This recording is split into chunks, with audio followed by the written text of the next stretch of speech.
guys, just wanted to put out another video for you. Today I'm doing an alternator on a 2008 Honda Civic Si.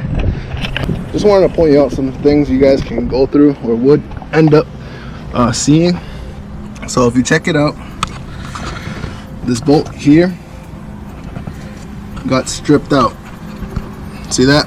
So I gotta put some vice grips on there, see what I can do about that. But anyways guys, what I want to do is tell you how to do this alternator. It's fairly simple.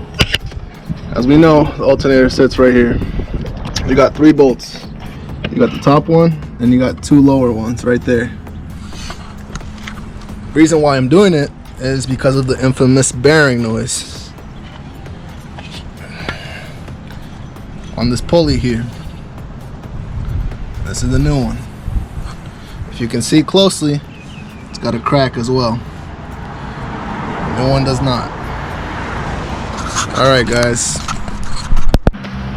so another thing to keep in mind, this brace is gonna have to come off.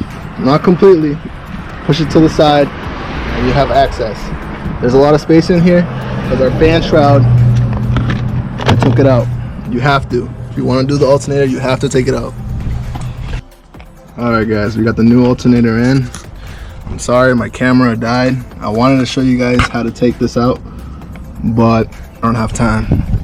So there's a new alternator and that's the position it sits in.